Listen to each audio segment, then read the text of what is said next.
What does linguistics say about how we can get better at learning languages? Well, linguists love to complain. They say, linguistics isn't studying languages. Well, wah, wah, wah.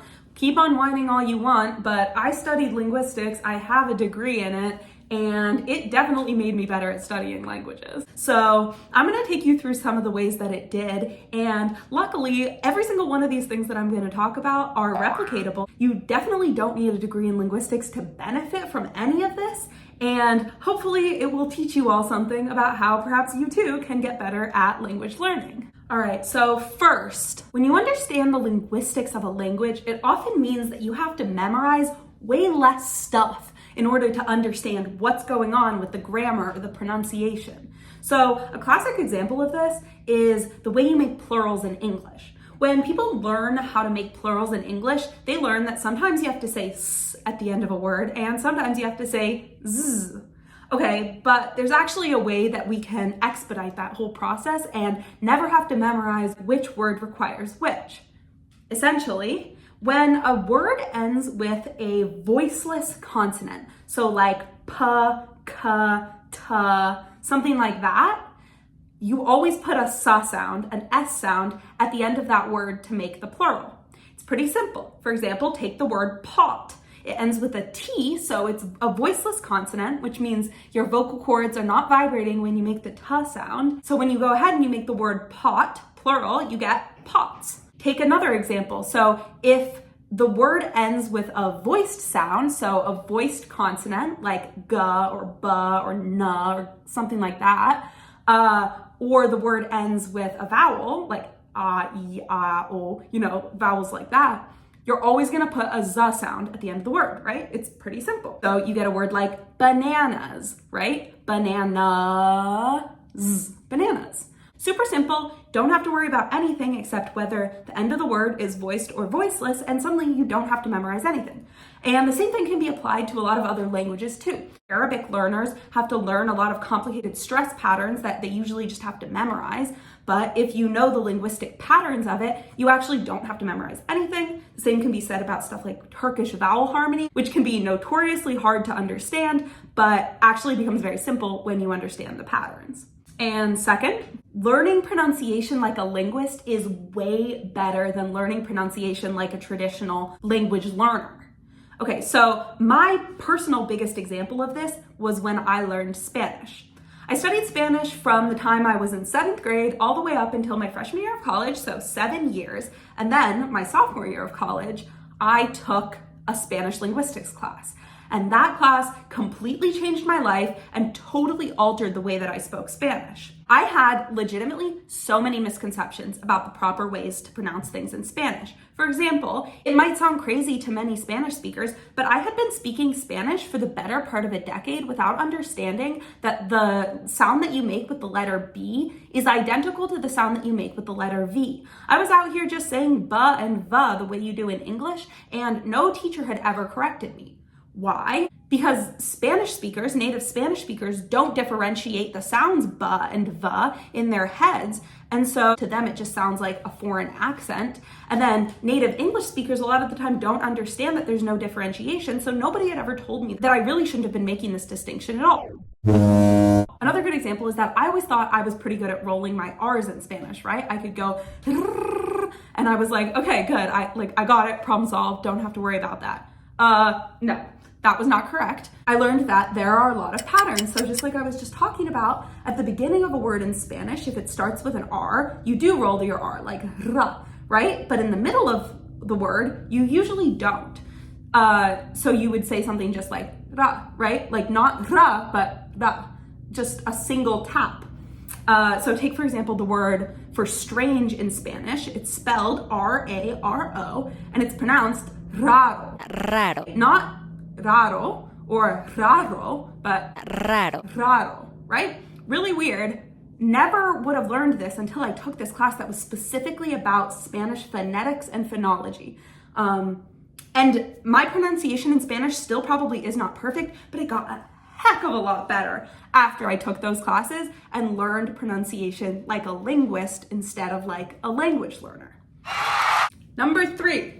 The next thing that linguistics really did for me is that it made grammar fun. So before I started studying linguistics, I had seriously studied 3 languages. I had studied Spanish, Swahili, and Bosnian, and I had gotten to a pretty advanced level in Spanish and Bosnian. But I really did not give 2 shits about the grammar of any of those languages. I learned it because I had to take tests on it and then never got any better than I was required to by the requirement of passing those classes. And I also figured out pretty quickly that you can actually communicate with people pretty well with kind of bad grammar, right? I lived in Bosnia and basically had terrible grammar and would just blah, blah, blah, talk to people all day. Nobody had a problem understanding me, but my grammar wasn't really very good and people obviously could tell that I was not speaking the way a native speaker would speak. Linguistics taught me that grammar can be beautiful and that grammar is one of the things that differentiates one language from another in a way that just lets you see the incredible diversity of languages throughout the world. So when you go to a linguistics class and your professor says, let's talk about this weird thing that just this one particular language over on the other side of the world is doing with their grammar, and you're suddenly very interested in it, it makes you eager to learn the grammar of languages that don't seem as interesting to you. And suddenly I went from not giving a crap about the pluperfect or the subjunctive or the preterite in Spanish to being really, really curious why these things work the way they did.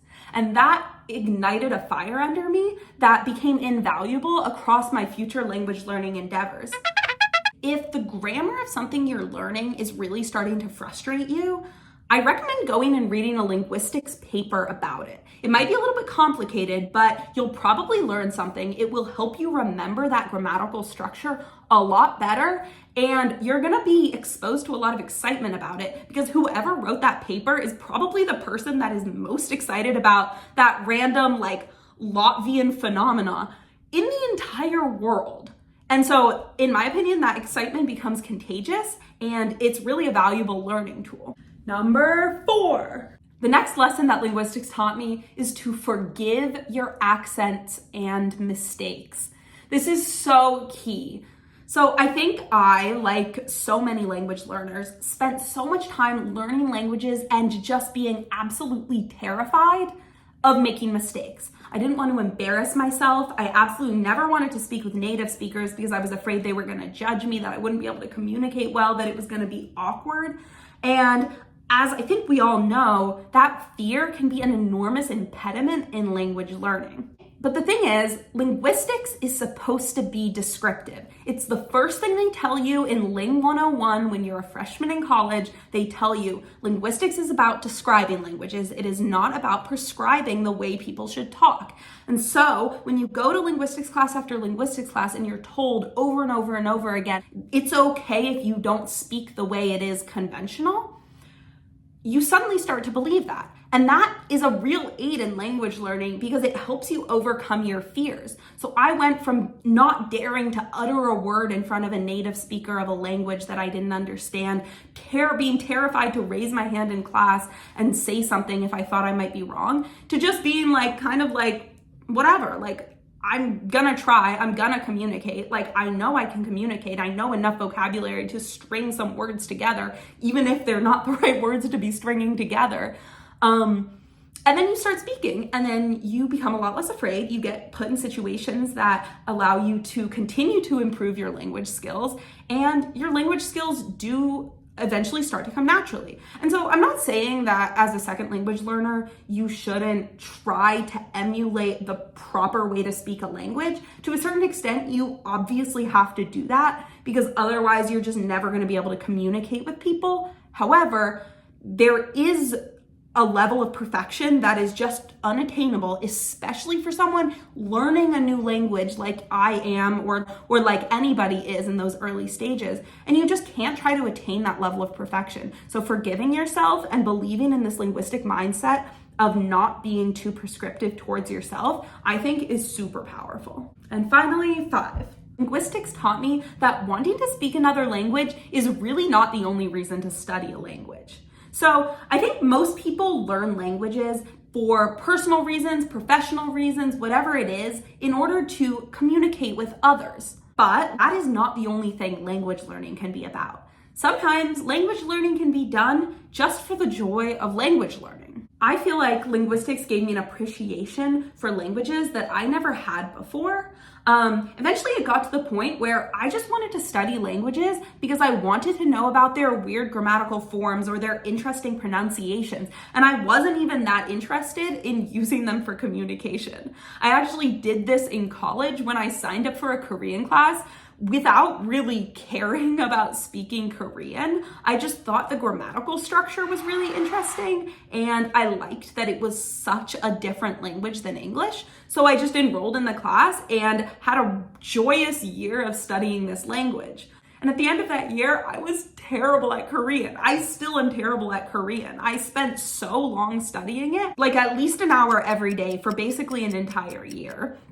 And I still can't really have a conversation with a Korean speaker, but I had a wonderful time. I feel like I got so much out of it. It taught me about the way languages are across the world. It taught me new things. I learned a new alphabet. I got exposed to a new culture that I otherwise probably wouldn't have cared as much about.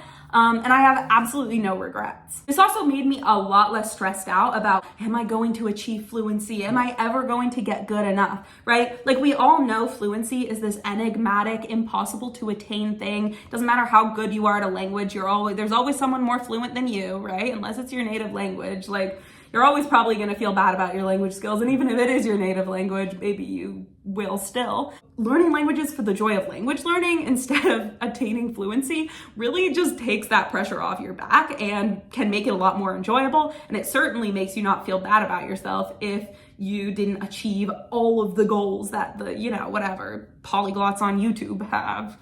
I'm certainly not one of them, but The hugest thing is just linguistics expanded my love of languages and made me want to learn more languages. But I'm really curious if anyone else has had a similar experience. Has studying linguistics or really anything else helped you improve your language learning abilities? If you liked this video, it would be really cool if you looked at some of my other videos. I've been posting a few videos a week, all about languages and linguistics and stuff like that. I think it's really fun. So yeah, look at that. Maybe subscribe. You don't have to. It's fine. And have a great day. Bye.